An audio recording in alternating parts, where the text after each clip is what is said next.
Bună seara și bun venit la o nouă ediție a emisiunii Convorbirile Trinitas, Știință și Credință, vă spune preotul Gheorghe Istodor. În această seară ne-am gândit să abordăm o problemă importantă și chiar dacă este mai complexă și mai profundă, cred că este de folos să o abordăm în relația aceasta între științe și teologie. Este vorba de un element care poate să se constituie ca o punte de legătură și de dialog între știință și teologie. În această seară vom vorbi de așa numitul principiu antropic. Pentru acest motiv, l-am invitat în studioul nostru, în mijlocul nostru, pe domnul academician Constantin Bălăceanu Stolnici. Bine ați venit, domnule academic! Seara. Bună seara, vă mulțumim pentru că ați acceptat invitația noastră. În această seară, la această emisiune care chiar așa se numește, Știință și Credință, ne-am propus împreună cu dumneavoastră să vedem ce înseamnă principiul antropic, să vedem cum s-a ajuns la formularea acestui principiu, să vedem ce domenii științifice au fost importante și și-au adus aportul și, bineînțeles, să vedem dacă, într-adevăr, putem să desprindem de aici o perspectivă interdisciplinară. De aceea v-am invitat și dumneavoastră, întâi de toate, deși telespectatorii noștri vă cunosc foarte, foarte bine, poate n-ar fi rău să ne mai spuneți care este, într-o scurtă prezentare, fără îndoială, care este domeniul noastră de competență, ca să se vadă clar că nu v-am invitat doar pentru că ne sunteți simpatic și ne sunteți apropiat. Bine, acum competența mea cu acte este medicina, așa, în care am făcut neuropsihiatrie și geriatrie, dar domeniul științific de care m-am preocupat eu este mult mai complex. Am avut și cercetări în domeniul psihologiei teoretice și psihologiei aplicate, normale și patologice, în domeniul ciberneticii, care mi-a deschis chiar porțile universităților străine, și acum, ca director al Institutului de Antropologie, conduc o echipă care abordează marile probleme ale omului dintr-un punct de vedere multidisciplinar. Antropologie fizică, antropologie medicală, antropologie culturală. Așa că e o paletă foarte complexă. O paletă foarte complicată. Așa că principiul antropic intră în preocupările noastre. Am avut și o conferință la noi despre principiul antropic pe care ni l-a făcut părintele Doru Costache, care și-a făcut o teză de doctorat în acest domeniu și este, evident, un principiu esențial pentru orice om de știință care iese din făgașul foarte îngust al hiperspecializării, fiindcă există și acest lucru. Că Bernard Shaw spunea, sunt oameni de știință care totuși îngustează domeniul ca să știe cât mai mult, până când vor ști totul despre nimic. Da, așa este această tendință, fără îndoială. Noi aici vom vorbi clar interdisciplinar. Este pe de o parte știința, filosofia și teologia. Deși eu aș vrea în această seară, domnule academician, să punem accent mai mult pe aspectul științific al problemei și filozofii, fără îndoială, urmând poate, dacă Dumnezeu ne-o dea sănătate, să abordăm și preocupările teologice cu privire la principiul antropic. Dar acum să accentuăm mai mult. Pentru început, aș vrea să ne vorbiți, să ne facem un scurt istoric al principiului antropic și poate ne prezentați și un context așa general al apariției acestui principiu, să vedem dacă nu cumva germenii apariției vedem puțin mai înainte decât formularea strictă. Dar e greu de spus când apar germenii care stau la baza principiului antropic. Da. Cred că de mult. De altfel, însăși în geneză, pe undeva, Dumnezeu creează lumea pentru om. E o formulare, într-o altă perspectivă, a principiului antropic. E adevărat că noi, oamenii, suntem înclinați în orgolul nostru să fim antropocentriști. Și ideea aceasta a germinat în special la începutul secolului al XX-lea. Până atunci, universul era privit ca o mașină mecanică, în special datorită lui Newton, care a adus cea mai mare contribuție. Deși era un om profund religios, universul lui Newton este o mașină mecanică universală în care nu există un loc special pentru om. Omul este un accident în universul... Accident cosmic. Da, newtonian. O primă idee a apărut din partea unui cercetător Wallace, îl chema pe la 1903, care susținea, doamne, universul ăsta așa complicat cum este el, conține în el niște proprietăți, niște constrângeri care au făcut posibilă apariția conștiinței umane. Este forma cea mai embrionară a ceea ce se va numi mai târziu principiul antropic. Și, practic, deschiderea spre principiul antropic s-a făcut prin anii 50. La sfârșitul anilor 50, de către Robert Dicke, care n-a formulat un principiu antropic, a constatat niște coincidențe.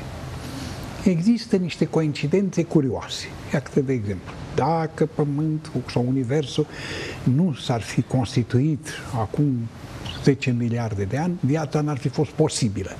Deci a trebuit să existe un anumit interval de timp ca să acumuleze toate condițiile necesare ca să apară viața.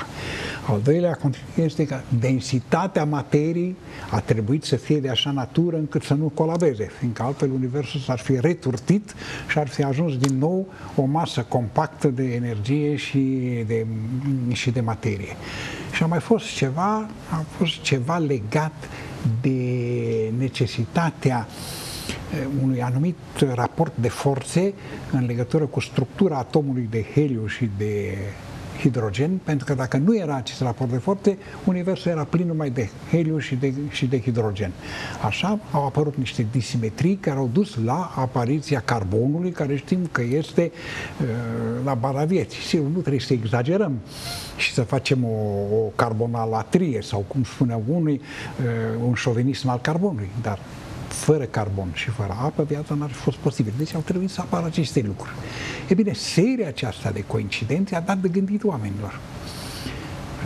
Este aceasta efectul întâmplării? Că aici este toată proprie. Este aceasta efectul întâmplării? Ori asta era ideea dominantă. Încă de la iluminismul german, de la enciclopedismul francez, a dominat ideea aceasta de a se exclude orice fel de intervenție supranaturală, de a se elimina orice fel de cauze finale, totul să fie bazat pe cauzalitate și pe întâmplare. Ori acesta era atmosfera în care au apărut aceste coincidențe. Coincidențele au dat mult de gândit. Nu uitați că și Pauli, marele fizician, premiul Nobel pentru fizică, împreună cu Jung, premiul Nobel pentru medicină, au formulat o doctrină a coincidențelor. Stați, domnule, nu toate coincidențele sunt întâmplătoare. Există ceva și de desubt acestor coincidențe pe care noi nu-l prindem în esența lui, de care nu este totuși nici cauzalitate, nici întâmplare. E bine, aceste coincidențe pot constitui ceea ce am putea numi noi principiul antropic trivial, inițial. Principiul antropic, în forma lui și cu denumirea lui, a fost făcut mult mai târziu, prin anii 70. Prin anii 70 a apărut un personaj interesant, un fizician, un om de valoare, Brandon Carter. Și în 1873 a formulat principiul antropic. Iar pe urmă a zis, poate că am fost prea antropocentrist spunând de principiul antropic, dar a fost principiul antropic. Și acest principiu antropic l-a dat sub două variante. Da, în primul rând aș vrea să vă rog să, pentru telespectatori, să mai repetăm o dată ce se înțelege prin acest principiu antropic. Se poate da o definiție și după aceea să ne referim la formele lui. Da, definiția e legată de formă. Vă rog. Așa că ideea centrală este că apariția omului nu a fost o întâmplare. Și că omul a apărut într-un univers pregătit dinainte. Asta e ideea centrală a principiului antropic. Mai târziu, Carter spunea poate că n-ar fi trebuit să spună apariția omului, ci apariția unei entități conștiente, gânditoare, unui observator inteligent. Dar a spus antropic, mergem pe ideea aceasta. Și atunci Carter, care era un om de știință, așa, a avut două variante. O primă variantă a fost așa: în imensitatea Universului, pe care îl vedem numai parțial, îl analizăm numai parțial, există o nișă privilegiată în care a putut să apară conștiința umană, viața și conștiința umană, unde s-au găsit reunite toate condițiile fizice pentru acest lucru. O planetă în care să fie un câmp gravitațional acceptabil, la nivelul căreia să fie apă, la nivelul căreia să fie carbon, la nivelul căreia temperaturile să fie cum sunt și așa mai departe, unde să poată face sinteza proteinilor și așa mai departe. Adică o serie de condiții care au fost plasate într-o parte a Universului. Asta este principiul inițial, așa zis, principiul slab. Asta presupune că în afară de această nișă există un univers în care sunt condiții care nu sunt favorabile apariției omului sau mai sunt și alte nișe pe undeva care noi nu le cunoaștem și care sunt ipotetic posibile. Însă, cum spune și el, universul pe care îl vedem cu conștiința noastră este acea nișă în care sunt reunite toate condițiile pentru ca această conștiință umană să poată să existe, să se dezvolte și să observe realitățile. Asta e principiul slab. Principiul tare spune, nu, tot universul, în toată complexitatea lui, este structurat în așa fel încât, în perioada aceasta a evoluției sale, să fie realizate condițiile necesare pentru apariția conștiinței umane. Aici este diferență. Celălalt presupune o nișă, acesta presupune un univers în totalitatea lui. Numai că, admițând că universul în totalitatea lui întrunește sau realizează condițiile necesare pentru apariția omului, el postulează existența și a unor alte universe posibile în care conștiința umană n-a apărut și merge la conceptul de multivers. Univers unul singur, multivers, mai multe univers. Și asta a fost una din soluțiile pe care le-a propus Carter, spunând, s-a făcut o selecție din universurile existente, unul dintre ele a avut în interiorul lui o evoluție de așa natură, încât au apărut legile, constantele, tot ceea ce definește universul de la nivelul subatomic până la nivelul marilor nebuloase și care reunesc în punctul acesta al nostru, de sistemul nostru solar, condițiile necesare pentru apariția conștiinței umane. Asta este principiul tare al principiului antropic. E o variantă mai puternică decât cealaltă. Sigur că amândouă, în fond, urmăresc același lucru. Omul nu a putut să apară decât pentru că universul a fost pregătit pentru acest lucru. Sigur că această formulare nu trebuiește, apare să fie o speculație filozofică. Într-adevăr, așa pare. N-a fost o speculație filozofică, fiindcă n-au fabricat-o nici filozofii, nici teologii, au făcut oameni de știință, în special cosmologi, oameni care sunt confruntați cu necesitatea de a descoperi și înțelege secretele universului. Și ei au răscolit datele pe care le aveau, nemulțumiți de varianta pe care o dăduse Newton, ultimul mare cosmolog, și au construit acest principiu. Este nevoie în univers să existe anumite constrângeri, anumite caracteristici, anumite determinări de temperatură, de presiune, etc., care să permită apariția vieții umane. Einstein, care era mai mucalit în privința asta, a spus, zice, sigur, sunt niște condiții așa de multe, încât, eu îl citesc pe Einstein, Dumnezeu n-a avut de ales. Când a construit universul, a construit îndeplinind toate condițiile și constrângerile pe care cosmologia modernă le postulează pentru apariția conștiinței umane. Asta este o viziune de spus așa pe limbajul tuturor. Sigur că toate lucrurile acestea au niște demonstrații mai mult sau mai puțin plauzibile, bazate pe legile fizice și ale astrofizicii, în special mecanică cerească, și pe evoluție. Evoluția Universului, fiindcă toți aceștia care au dezvoltat principiul antropic au mers pe modelul al Big Bang-ului, care explodează și care evoluează, și au vorbit de acea săgeată a timpului. Bergson a vorbit în special de acea săgeată a timpului pe care se construiește încetul cu încetul evoluția Universului, apariția omului și dezvoltarea culturii umane. Unde lucrurile încep să fie delicate este această evoluție, expresia unor relații cauzale probabiliste, cum vor unii, sau este această evoluție expresia unui determinism care urmărește pas cu pas realizarea unui plan, adică există undeva un plan inteligent al principiului antropic, și slab și tare. Aici, în discuțiile, sigur, toți cei care sunt adepții ateismului, în general, ateiștii, am avut și eu vizita la mine a unui grup de savanți atei din orientările acestea sceptice care respingeau de plan principiul antropic ca fiind o ficțiune, un basm inventat de oamenii religioși ca să amăgească populația. Nu e adevărat, în primul rând, că n-a fost inventat de către teologi. Și al doilea lucru, că are o susținere și logică și faptică. Nu trebuie să uităm că în domeniul astrofizicii poți să faci măsurători precise în toate domeniile și nu poți face experiment.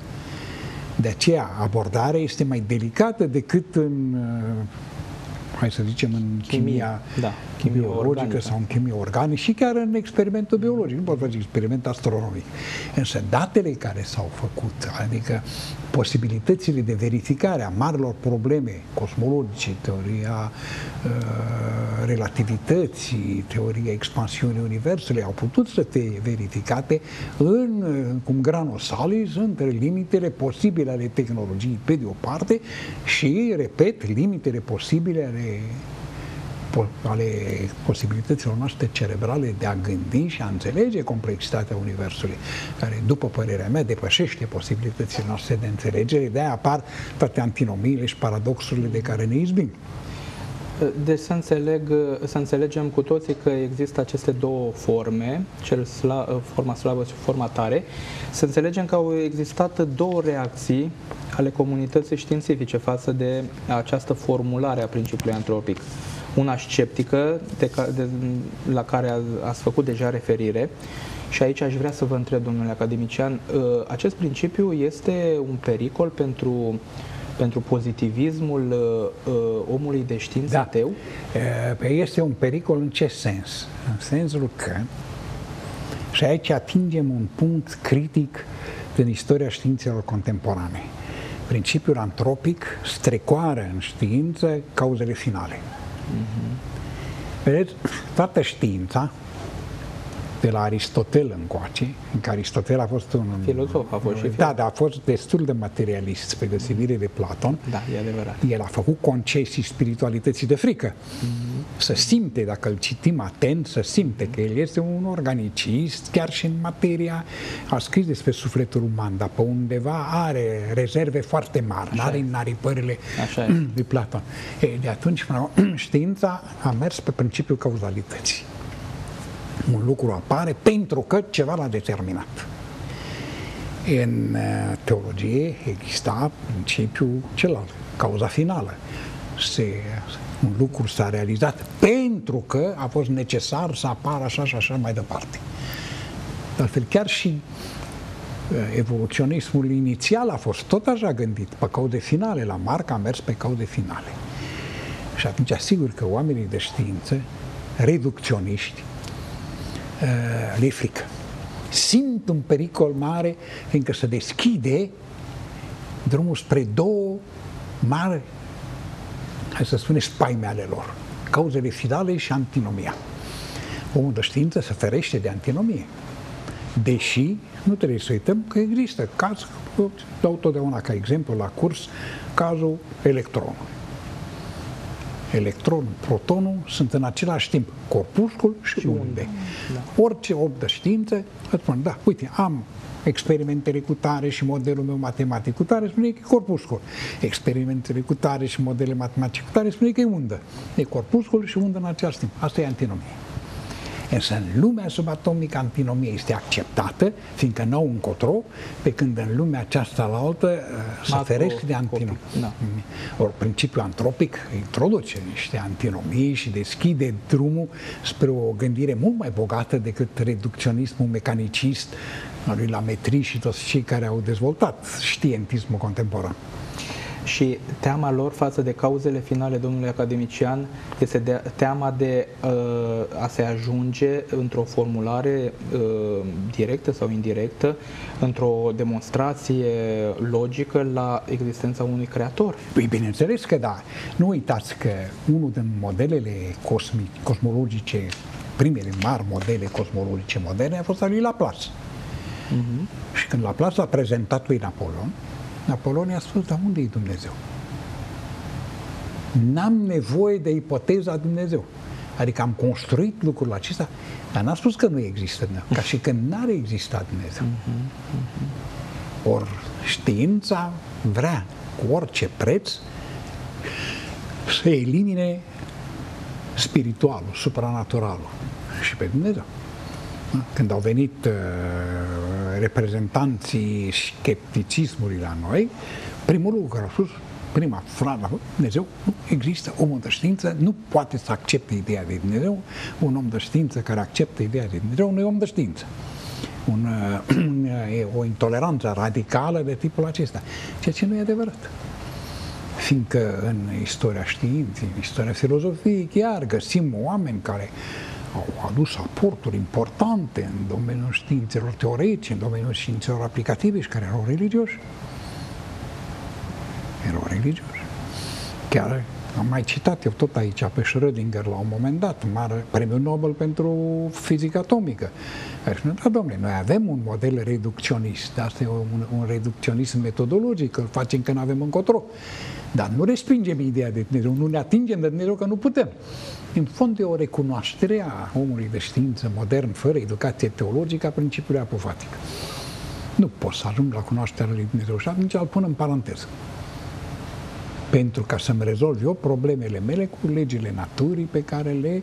Dar nimeni nu se întreabă cine a făcut aceste legi ale naturii. Cine a făcut marile constante ale universului, care sunt niște numere stranie, cum e pi, cum e e, cum sunt gravitația universală. Cine le-a făcut? Cum au apărut aceste mari numere cu care le acceptăm ca și niște elemente de revelație? E foarte interesant că acești oameni de știință sceptici, la care dumneavoastră ați făcut referire acum ceva timp, încearcă să inventeze tot felul de alternative, numai să respingă existența unui observator conștient la nivelul omului și cauza finală, care este Dumnezeu. Am găsit în formulările sceptice, fac recurs la inflația gravitațională, care să explice ceea ce ar face Dumnezeu în complexitatea aceasta și în structura aceasta extraordinar de profundă a Universului. Și așa mai departe. De ce acest efort extraordinar? Pentru că un univers atât de bine conturat este mai ușor să-l demonstrezi și e mai firesc să fie compatibil cu sensul și cu semnificația, domnule academician. Da, n-am înțeles niciodată. Impresia mea este că, așa cum există oameni care se nasc fără gustul pentru anumite substanțe. Există niște substanțe chimice care nu ai gustul și sunt anumite genetice. Tot așa există oameni care nu au capacitatea de a înțelege existența divinității. Și atunci, complexați de lucrul acesta, o neg. Creează o doctrină, alții prin imitație și prin teribilism merg pe drumul acesta și formulează un model, hai să spunem, al Universului, care satisface orgoliul uman, dar care este în contradicție cu complexitatea realităților existente. Adică noi suntem, absolut, nu spunea marxismul, omul va ajunge să cunoască toate secretele lumii în decursul scurgerii timpului. Este o absolutizare a gândirii și a capacităților gândirii umane care are ceva din orgoliul luciferic într-o formă care se manifestă clar la nivelul ateismului științific. Eu sunt om, am conștiință, conștiința mea poate să rezolve tot, n-am nevoie de existența lui Dumnezeu și de supranatural, fac eu tot ceea ce pot și sunt într-adevăr capabil să fac. Asta e poziția lor. Și este o poziție foarte, foarte dură, care se încetățenește foarte mult și e susținută de o serie întreagă de forțe economice și așa mai departe, care se tem de supranatural, fiindcă supranaturalul nu vine numai cu elementele care explică universul, dar creează și climatul general al moralii, al condiției în viață de care ei au anumite rezerve, lucrurile sunt mult mai complexe. Unor limite al răului, al fără de Sigur legi, că da. unor constrângeri pe planul acesta moral. Sigur că da. Da, ziceți. Nu. Da. Eu voiam să vă întreb despre comunitatea științifică favorabilă principiului antropic, pentru că am înțeles, principiul antropic este un pericol pentru toți cei care s-au dezvoltat în acest ateism, în acest pozitivism. Și mi-a plăcut foarte mult și cred că telespectatorii noștri au înțeles că dumneavoastră ați definit aceasta, mi-a plăcut foarte mult, ca o incapacitate sau ca o neputință. Da. Exact. Un fel de handicap cognitiv. Handicap de cunoaștere. De cunoaștere, da. Bun.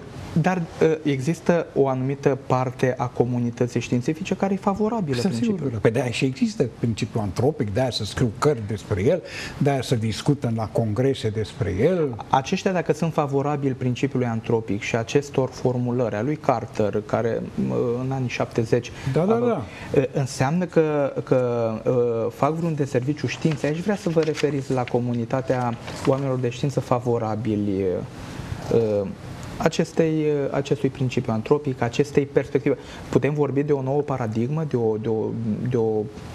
de o altă viziune? Sigur că e o altă viziune, fiindcă până acum, chiar în viziunea unui om religios, cum era Isaac Newton, universul era o jucărie mecanică. El nu-și punea problema originii, nu-și punea problema, era făcut acolo niște jucării, a introdus atracția universală care a luat-o dintr-o inspirație religioasă și după ce a terminat totul a devenit foarte religios. Asta e un lucru interesant. El a terminat până a fi un om profund religios. Nu știu dacă s-a înscris într-o religie foarte canonică, dar avea un spirit religios care mergea chiar până la o anumită interpretare magică a lumii. Dar era o jucărie mecanică. Acum, principiul antropic nu mai devine o jucărie mecanică. Stai, domnule, aici există o rațiune de a fi. Această rațiune de a fi, apariția gândirii sau conștiinței umane. Conștiința umană este un element care n-ai cum să le explici. Eu sunt om de știință care de 60 de ani mă ocup de științele creierului, am cercetat și eu, am reflectat și eu și am citit tot ceea ce s-a scris. Poți să spui foarte bine, conștiința umană este o emergență a creierului. Dar cum să faci această emergență? În două planuri de existențe cu totul diferite. Adică creierul este o mașină care realizează interfața acestei forțe spirituale care în fond o trăim noi sub formă de conștiință și care este în fond esența spiritualității noastre. Nu? Sigur că creierul este acolo, dar cum am mai spus, ai pianul cântă, dar asta nu înseamnă că el este cel care face muzica, ci cel care cântă la pian. Așa și aici, creierul este instrumentul prin care psihicul uman se manifestă în lumea materială. Foarte interesant. Înainte de emisiune, domnule academician, vorbeam de aceste schimbări paradigmatice și de aceste noi viziuni și vorbeați de niște domenii științifice fundamentale care s-au dezvoltat la nivelul receptivității față de supranatural, față de Dumnezeu, într-o mai mare măsură. Aminteați fizica, astrofizica, biologia, biochimia și chiar astronomia. Adică asta că, într-adevăr, dacă faci un inventar al oamenilor de știință, astronomii, biologii sunt cei care sunt cei mai atrași și fizicienii sunt cei care sunt cei mai atrași spre o viziune spirituală. Cum se explică? La astronomie e simplu, că se pierd în imensitatea universului și gândiți-vă chiar și un om simplu. Gândiți-vă un cioban care stă culcat pe spate și se uită la stele. trăirea lui este aceeași cu astronomul care se uită până tot felul de aparate moderne, face analize spectrale și vede niște lumi, niște dimensiuni, niște viteze, niște forme de energie care îl înspăimântă și care pe undeva îi creează nu numai panică față de complexitatea lucrului, dar și hai să spunem așa, exact situația omului care vede o minune. Eu cred că asta se întâmplă și la Eddington și la toți astronomii ăștia mari. Iar biologul este confruntat acum cu extraordinar de complexă mașinărie care o reprezintă nu numai omul, corpul uman, dar chiar corpul unui microb. Dai seama, sunt mii și mii de reacții chimice, niciuna nu e întâmplătoare. Niciuna nu e întâmplătoare. Totul este organizat, totul este în așa fel făcut încât să funcționeze și să funcționeze între niște parametri care să fie optimali. Aceste observații, domnule academician, sunt rodul și al unor experiențe în domeniul biochimiei. În domeniul biologicului sunt, în domeniul experienței, în domeniul astronomic al observației. Bun, dar dacă intră în acest cadru strict al experimentului, care dă până la urmă o conduită științifică autentică. Da. Acestea conduc la niște evidențe, domnule academician. Da. Aș vrea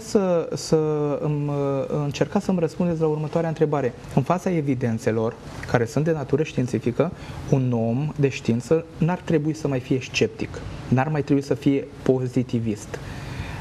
E vorba doar de o alterare extraordinară a voinței de a recunoaște. Această incapacitate de care vorbeați se extinde la nivel ontologic, la nivel ființial, sau este vorba doar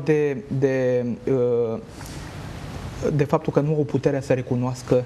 În realitate, așa cum spun oamenii de știință cinstiți, e vorba de un fenomen epistemologic și gânodologic. Adică eu nu pot să experimentez, eu nu pot să cercetez, eu nu pot să măsor pe Dumnezeu, nu pot să-L văd, nu pot să-L fotografiez.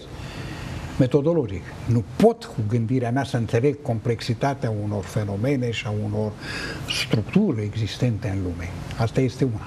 Cealaltă este de un pragmatism mediocru care spune că din moment ce eu nu pot să măsor, din moment ce eu nu pot să cântăresc, nu există.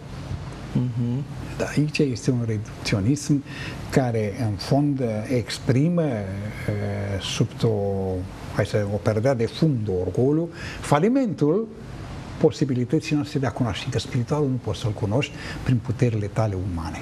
Asta este nu fiindcă suntem la portul Trinitas aici, dar spiritualul nu poți să-l recunoști decât în revelație.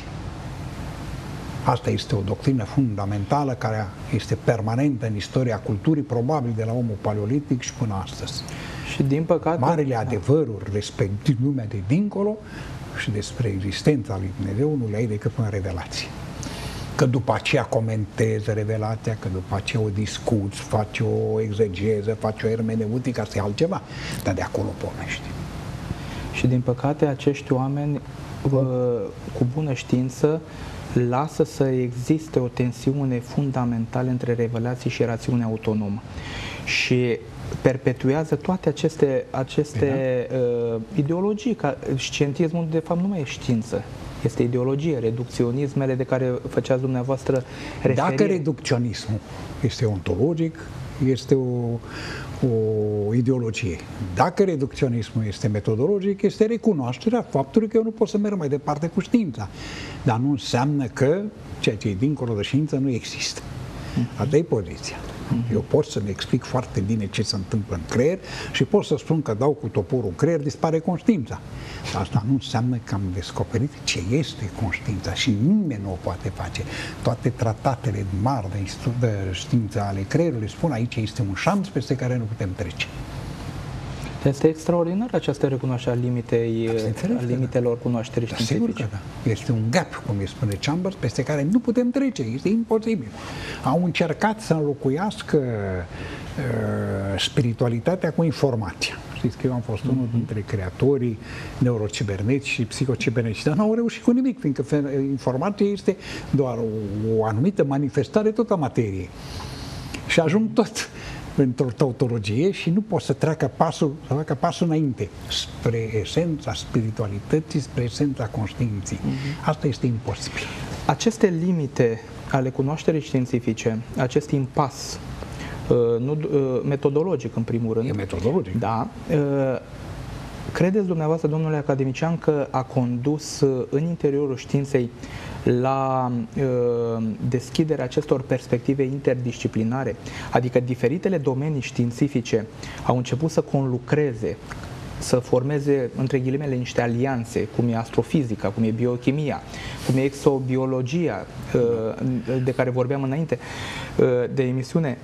Credeți că impasul acesta metodologic a deschis niște perspective interdisciplinare? Nu, cred că s-a întâmplat altceva. Întâi, la început, știința era globală. Un om de știință făcea de toate. Făcea și astronomie, făcea și fizică, făcea și biologie, toți mari cărturari, și poți să-i spui oameni de știință, a evului mediu și a antichității, făceau de toate. Când s-a complicat fenomenul, au început să specializeze în anumite domenii și așa au apărut diferitele specialități cu diferitele metodologii specifice. Dar când complexitatea fenomenului într-un domeniu a depășit anumite limite și a necesitat informații care să vie din alt domeniu, încă fac biologie, descoper ADN-ul și văd că am nevoie de lingvistică. Fiindcă altfel nu înțeleg ce se întâmplă în cromozom. Fac biologie și văd că neuronul are niște evenimente electrice. Trebuie să fac apel la fizica electronică și așa mai departe. Într-o dată s-a văzut necesitatea echipei și a abordării interdisciplinare. Abordarea interdisciplinare se poate face în două planuri. În planul cercetării, și atunci e un specialist în domeniul cutare, un specialist în domeniul cutare și abordezi convergent domeniul, dar și în domeniul speculației, și atunci fiecare își însușește paradigmele, modelele, conceptele și în alte discipline ca să ajungă la un fenomen de cunoaștere globală. Și asta e diferența dintre cercetător și savant. Savantul are o viziune globală, interdisciplinară, care integrează și, știu eu, principiul antropic și teoria relativității și teoria, știu eu, transmiterii cromozomiale a geneticii într-un ansamblu în care toate comunică între ele, fiindcă toate sunt o creație făcută într-un ansamblu armonic, numai metodologia umană și dorința de a le expune didactic le-am împărțit pe compartimente. Așa că acum pășim și în domeniul cercetării științifice la o viziune interdisciplinară și o să vedeți că marile probleme nu mai sunt analizate de Popescu și Ionescu. Ai 7, 8, 10 inși, dar unul e chimist, unul e fizician, unul e matematician, unul e statistician, unul e experimentator. Nu mai merge pe specialitate. Trebuie să ai o viziune interdisciplinară și asta e un pas important pentru noi. Pentru că odată ce ai ieșit în canalul foarte îngust al specialității, vezi, orizontul se deschide și dincolo de specialitățile celelalte apare lumina transcendentală. Adică să înțelegem că de la perspectiva interdisciplinară în interiorul științei se trece la o perspectivă interdisciplinară la nivelul domeniilor. La domeniul Știință, filozofie, teologie. Da, eu am făcut un curs ca să explic lucrurile și am zis știință și cunoaștere. Știința este un domeniu foarte precis, cunoașterea este ceea ce putem cu posibilitățile noastre cognitive să descoperim în structura lumii materiale și spirituale. Această perspectivă, cu aceasta aș vrea să încheiem emisiunea, că ne apropiem de final, domnule academician. Cu această perspectivă interdisciplinară între știință și teologie, cu referire să ne întoarcem la principiul antropic. În ce măsură principiul antropic poate să se constituie ca un element de dialog măcar, dacă nu de legătură poate e prea mult spus, dar măcar de dialog, de apropiere, de cunoaștere, de respect și îmbogățire reciprocă? În ce măsură perspectiva aceasta interdisciplinară între știință și teologie, cu aplicabilitatea principiului antropic? Prima mare avantaj este că știința a luat din teologie cauzele finale. A introdus finalismul. Al doilea este modelul creației inteligente. care face, nu e o simplă expresie, e o paradigmă fundamentală, adică nu mai dau cu zarul. Stai, domnule, că aici nu se dă cu zarul. Aici lucrurile merg pe un plan, organizație. Ia să descoperi eu care e logica acestui plan. Pot eu să o descoper? Pot să o descoper între anumite limite. Asta este avantajul mare. Și ați văzut chiar și în teoriile astea moderne, cosmologice, ale stringurilor. Peisajul stringurilor te împinge către un principiu antropic la ora actuală. Ești obligat să iei elemente finaliste. Și asta e puntea de dialog între științele exacte, vorbesc de științele exacte, și între știința teologică, în teologie și o știință a transcendentului. Este o relație care pleacă, se desfășoară pe un alt nivel între revelație și rațiune, vreți să spuneți.